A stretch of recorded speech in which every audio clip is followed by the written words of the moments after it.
Best ortho Ayurvedic oil and capsule. अब दर्द भी घुटने टेकेगा।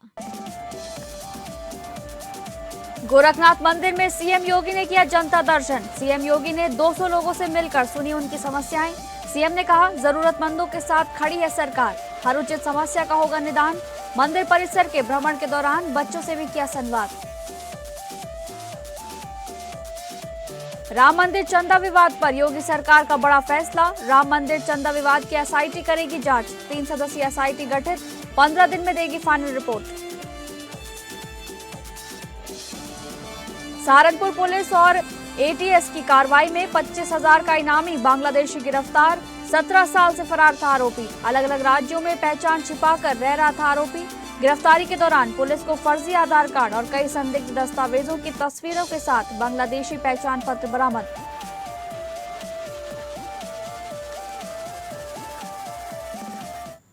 नमस्कार, आप सभी का बहुत बहुत स्वागत है इस बुलेटिन में। मैं हूं आपके साथ शालिनी राणा। शुरुआत करेंगे बुलेटिन की। उत्तर प्रदेश के मुख्यमंत्री योगी आदित्यनाथ ने गोरखनाथ मंदिर परिसर स्थित दिग्विजय नाथ स्मृति भवन के बाहर जनता दर्शन कार्यक्रम किया। यहां प्रदेश के विभिन्न जनपदों से लगभग 200 लोग अपनी पीड़ा लेकर पहुंचे थे। मुख्यमंत्री ने एक एक कर सभी की समस्या सुनी और उचित निस्तारण के लिए अधिकारियों को निर्देश दिया। मुख्यमंत्री ने भरोसा दिलाया कि सरकार हर जरूरतमंद के साथ खड़ी है, सभी की उचित समस्या का निदान कराएगी। सीएम योगी ने मामलों के निस्तारण के लिए प्रशासनिक व पुलिस अधिकारियों को प्रार्थना पत्र संदर्भित करते हुए निर्देशित किया कि सभी समस्याओं का निस्तारण निष्पक्ष और समय सीमा के भीतर होना चाहिए। जनता दर्शन में पुलिस व राजस्व संबंधी शिकायतों पर सीएम ने सख्त रुख अपनाया। उन्होंने जिलाधिकारी को निर्देश दिया कि राजस्व संबंधी शिकायतों के निस्तारण में किसी भी स्तर पर लापरवाही मिलने पर कड़ी कार्रवाई होनी चाहिए। किसी भी स्तर पर शिथिलता या लापरवाही बर्दाश्त नहीं होगी। समय सीमा के भीतर पीड़ितों को न्याय दिलाना सुनिश्चित करें।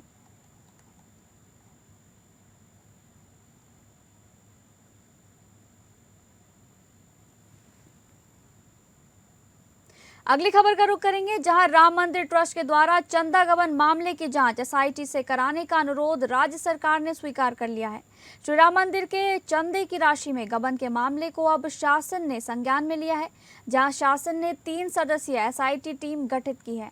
एसआईटी में विशेष सचिव वित्त मंडलायुक्त लखनऊ व आईजी रेंज लखनऊ शामिल हैं। एसआईटी पहले 7 दिन में प्रारंभिक जांच रिपोर्ट शासन को सौंपेगी और 15 दिन बाद फाइनल रिपोर्ट देगी। करीब 1 सप्ताह पहले चंदे की राशि में गबन करने का मामला सामने आया था। तब से श्री राम जन्मभूमि ट्रस्ट गोपनीय तरीके से जांच कर रही है। आधिकारिक तौर पर पुलिस का हस्तक्षेप नहीं है, लेकिन पुलिस की मदद से ट्रस्ट के पदाधिकारी संदिग्धों से पूछताछ कर रकम की रिकवरी में जुटे हुए हैं। अब ट्रस्ट ने कोई बयान आधिकारिक तौर पर जारी नहीं किया है। इस बीच शनिवार को ट्रस्ट की तरफ से मुख्यमंत्री को पत्र लिखकर मामले की जांच एसआईटी से करवाने की मांग की थी। देर शाम शासन ने एसआईटी गठित कर दी, जिसमें विशेष सचिव वित्त नील रतन, मंडलायुक्त लखनऊ विजय विश्वास पंत और आईजी रेंज लखनऊ आईपीएस किरण एस शामिल हैं।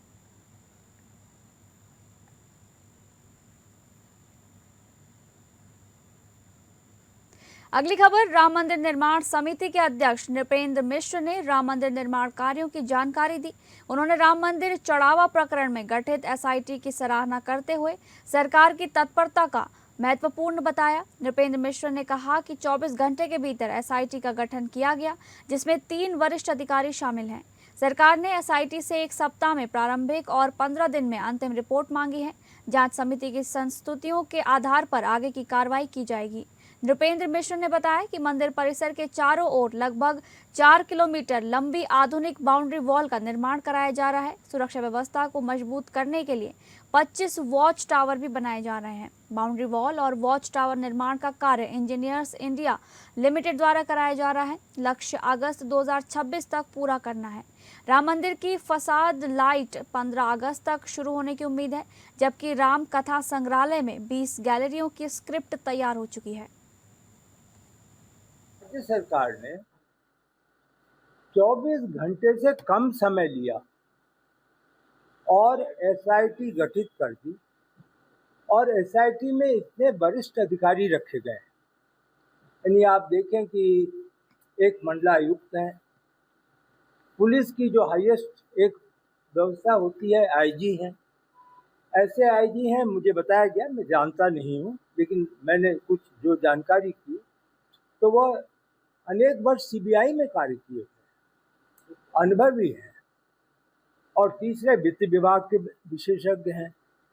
तो हमें यह अनुमान लगाना चाहिए और हमें उसके साथ जुड़ना चाहिए कि राज्य सरकार जब इस गति से निर्णय ले रही है और 15 दिन का समय दिया है, आप देखें 1 महीने 3 महीने ऐसा कुछ नहीं है, 7 दिन में प्रारंभिक रिपोर्ट, 15 दिन में अंतिम रिपोर्ट। अगली खबर, मोदी सरकार के 12 साल पूरे होने के उपलक्ष्य में आयोजित कार्यक्रम के तहत कैबिनेट मंत्री नंद गोपाल गुप्ता नंदी चित्रकूट पहुंचे। उन्होंने प्रेस कॉन्फ्रेंस के दौरान केंद्र और प्रदेश सरकार की विभिन्न जन कल्याणकारी योजनाओं, विकास परियोजनाओं और उपलब्धियों को विस्तार से बताया। मंत्री ने कहा कि सरकार ने गरीब, किसान, महिला और युवाओं के हित में कई ऐतिहासिक कार्य किए हैं, जिनका लाभ देश और प्रदेश की जनता को मिल रहा है। उन्होंने चित्रकूट जनपद में हुए विकास कार्यों का भी उल्लेख किया।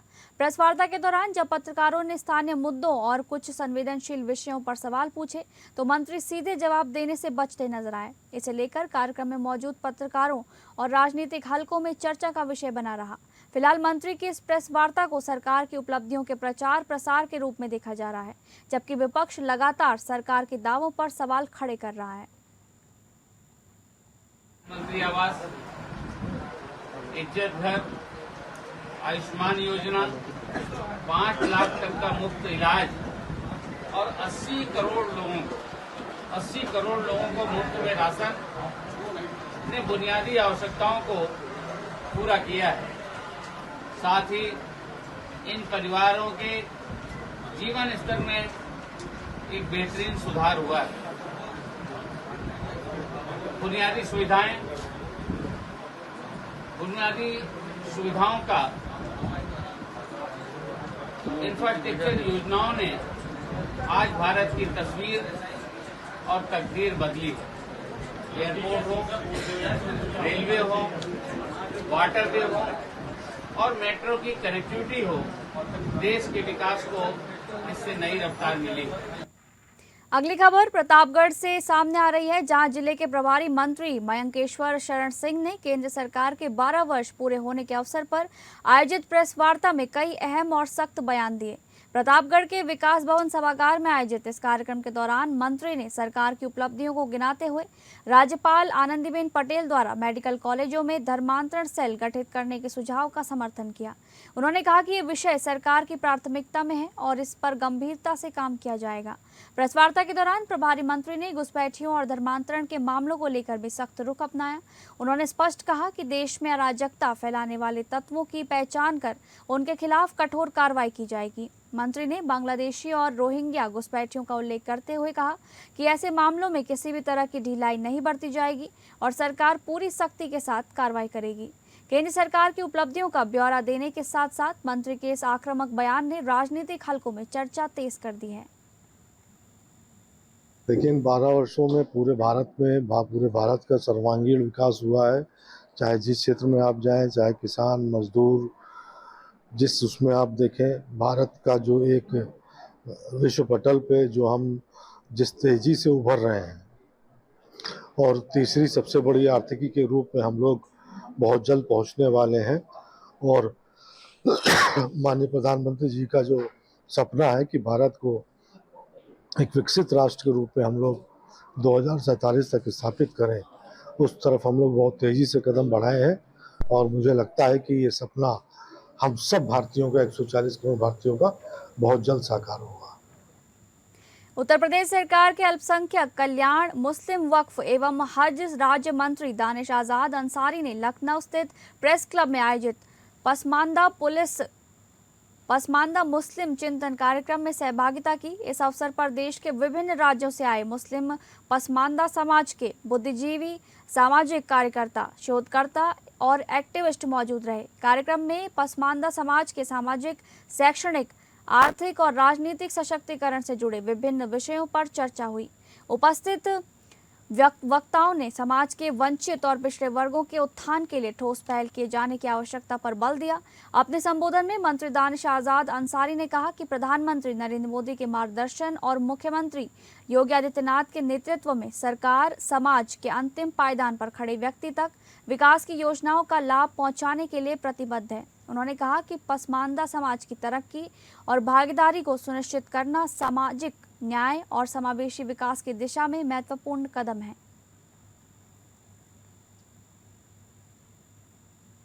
बिना इस 85% की जरूरतों को पूरा किए हम अपने भारत को विकसित नहीं कर सकते। ये सोच हमारे प्रदेश के और केंद्र के नेतृत्व की है। इसी वजह से मुझे लगता है कि आपके बीच के एक नौजवान को, आपके साथी दानिश आजाद अंसारी को, पासमानदा समाज के एक बेटे को उत्तर प्रदेश जैसे सूबे का मंत्री बना के कौम की खिदमत करने का एक मौका हमारे केंद्र और प्रदेश की सरकार ने दिया है। अगली खबर, बस्ती पहुंचे प्रभारी मंत्री सूर्य प्रताप शाही ने ट्रांसफर नीति को लेकर कहा कि ये छोटी छोटी बातें हैं। उन्होंने विभागों के अधिकारियों की तरफ इशारा करते हुए ये कहा कि कुछ खर्चा वर्चा ले लीजिए। पत्रकारों ने मंत्री से सवाल किया कि सैकड़ों नलकूप खराब पड़े हैं, किसान सिंचाई को तरस रहे हैं और यूरिया खाद की भी किल्लत है, यूरिया ब्लैक में बिक रही है। इस पर मंत्री ने कहा कि अरे भाई, ये सब छोटे मोटे मामले हैं, आप लोग भी क्या हर बात को इशू बना देते हैं। कुछ खर्चा वर्चा ले लीजिए, मामले को खत्म करिए। लेकिन मंत्री शाही ने तुरंत संभलते हुए कहा कि मेरा वो मतलब नहीं था, मैं मामले की निष्पक्ष जांच कराऊंगा, जो भी दोषी पाया जाएगा उसके खिलाफ आवश्यक कार्रवाई होगी। देखिए, जो 24 साल, 22 साल, 26 साल के थे, उन सबको हटा दिया गया है। और हटाने के पहले मैं आया था और यहाँ पर बात करके गया था कि भाई उनको हटाने जा रहा हूँ। उन्होंने जिस तरीके से लोगों को तकलीफें यहाँ पर किसानों को दी थी और पिछले वर्षों में किसी न किसी तरीके से रह जाया करते थे, ऐसे सारे लोगों को यहाँ से हटाया गया। मंत्री जी, जो पॉलिसी करनी है, देखिए, पॉलिसी कई धज्जियां नहीं उड़ी है। हर ट्रांसफर पॉलिसी के भीतर है, किसी की भी धज्जी नहीं उड़ी है। पॉलिसी आप नहीं तय करते हैं, पॉलिसी हम लोग तय करते हैं। और जो पॉलिसी हमारी कैबिनेट ने तय किया माननीय मुख्यमंत्री जी की अध्यक्षता में, उसी पॉलिसी के अनुरूप हमने लोगों को ट्रांसफर पॉलिसी खत्म होने के बाद बैकडेट में मानदेय को गलत आप कह रहे हैं। 10 तारीख तक माननीय मुख्यमंत्री जी ने किसी विभाग के स्थानांतरण के लिए समय बढ़ा। अगली खबर, प्रधानमंत्री नरेंद्र मोदी के नेतृत्व में केंद्र सरकार के 12 वर्ष पूर्ण होने के उपलक्ष्य में 14 से 16 जून 2026 तक कानपुर नगर में जन कल्याण, जन जागरूकता एवं जन सुनवाई शिविर आयोजित किया जा रहा है। नगर निगम के जोन 4 को शिविर का प्रमिला सभागार मोती झील में लगाया गया है। शिविर में गृहकर, सफाई व्यवस्था, पेयजल, सीवर, मार्ग प्रकाश, अतिक्रमण एवं अन्य नागरिक सुविधाओं से जुड़ी समस्याओं का समाधान किया जाएगा। साथ ही विभिन्न विभागों द्वारा संचालित जन कल्याणकारी योजनाओं की जानकारी भी आम जन को दी जाएगी। महापौर प्रमिला पांडे ने नागरिकों से शिविर में पहुंचकर अपनी समस्याओं के निस्तारण एवं सरकारी योजनाओं का लाभ उठाने की अपील की है। अभियान का उद्देश्य आपकी समस्या हमारा संकल्प के तहत जनता को बेहतर सुविधाएं उपलब्ध कराना है। साल बेमिसाल हमारे देश के प्रधानमंत्री ने 12 साल जो कार्य किया, ऐसा प्रधानमंत्री ने कभी था न होगा, जिन्होंने अपने देश को विश्व गुरु, सोने की चिड़िया बनाने में एकदम लगे हुए हैं और है भी। उन्होंने जितना महिलाओं के लिए कार्य किया, जिस दिन वो कुर्सी पर बैठे, सबसे बड़ा कार्य अगर उन्होंने किया तो इज्जत घर दिया हम महिलाओं को घर का मालकिन बनाया। तो तमाम ऐसा काम उन्होंने किया, अगर मैं उसका वर्णन करूं। और जो जन धन बगैर पैसे का उन्होंने खाता खुलवाया, आज वही खाता सबके काम आ रहा है। जो भी पैसा शासन से आ रहा है, सीधे पैसा वहाँ आ रहा है। ठीक है, तो मैं अपने प्रधानमंत्री को तहे दिल से धन्यवाद देना चाहती हूँ। हमीरपुर जिले के राठ शहर में अवैध अतिक्रमण के खिलाफ जिला प्रशासन का बुलडोजर फिर गरजा है। अंबेडकर चौराहे को सुंदर और चौड़ा बनाने के लिए सड़क किनारे अवैध कब्जों पर कार्रवाई शुरू हुई। बुलडोजर से अवैध मकान, दुकान हटाए जा रहे हैं। 4 महीने पहले भी अभियान चला था, जो स्थानीय विरोध से रुक गया था। अब राठ बिलराया मार्ग सुधार के लिए प्रशासन ने अभियान शुरू किया है। मौके पर भारी पुलिस बल तैनात है। राठ के अंबेडकर चौराहे पर लोक निर्माण विभाग के अधिकारियों की मौजूदगी में अवैध निर्माण हटाए जा रहे हैं। प्रशासन का कहना है कि सड़क चौड़ीकरण और सुंदरीकरण से यातायात बेहतर होगा। 4 महीने पहले विरोध के चलते अभियान रुक गया था। अब फिर राट बिलराया मार्ग बेहतर बनाने को कार्रवाई की शुरू हुई। कुछ लोगों में नाराजगी है। आरोप है कार्रवाई सभी जगह समान नहीं, शांति के लिए भारी पुलिस बल भी तैनात किया गया है। परेशानी ये हो रही है हम लोगों को, समानता से तोड़िए आप, हमें कोई दिक्कत नहीं है। ये नहीं है कहीं काम नहीं होता है, धर्मशाला पहले तोड़ी जाती है, इस जगह को पहले तोड़ा जाता और कहीं कुछ नहीं होगा। यहाँ तोड़ेंगे चले जाएंगे, यहाँ चले जाएंगे। अगली खबर का रुख करेंगे, जहां सहारनपुर में एटीएस और थाना चिल्काना पुलिस की संयुक्त टीम ने लंबे समय से फरार चल रहे एक इनामी आरोपी को गिरफ्तार कर लिया है। जानकारी के अनुसार 25,000 रुपए का इनामी बांग्लादेशी नागरिक जाहिद पिछले 17 सालों से पुलिस और अदालत की गिरफ्त से बचता फिर रहा था। आरोपी साल 2009 से अलग अलग राज्यों में अपनी पहचान छिपा कर रह रहा था। गिरफ्तारी के दौरान पुलिस को उसके पास से फर्जी आधार कार्ड और बांग्लादेशी पहचान पत्र बरामद हुआ। इसके अलावा उसके मोबाइल फोन की जांच में कई संदिग्ध दस्तावेजों की तस्वीरें भी मिली हैं, जिससे उसके नेटवर्क को लेकर अहम सुराग मिले हैं। पुलिस जांच में ये भी सामने आया है कि आरोपी के म्यांमार और बांग्लादेश के कुछ लोगों से संपर्क थे। वहीं उसकी पत्नी नेपाल की रहने वाली बताई जा रही है। फिलहाल पुलिस आरोपी से पूछताछ कर रही है और उसके अन्य साथियों की तलाश में लगातार दबिश दी जा रही है।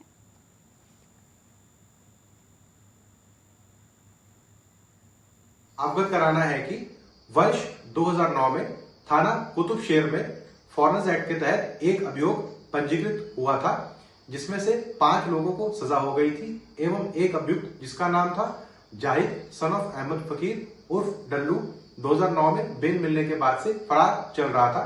न्यायालय के द्वारा इसके विरुद्ध एनबीडब्ल्यू भी इशू किए गए थे और इसको पकड़ने के लिए श्रीमान एसएसपी सहारनपुर महोदय द्वारा इसके ऊपर 25,000 का इनाम भी घोषित किया गया था। थाना चिल्काना एवं एटीएस के ज्वाइंट एफर्ट्स के द्वारा फाइनली इस अभियुक्त को गिरफ्तार किया गया है।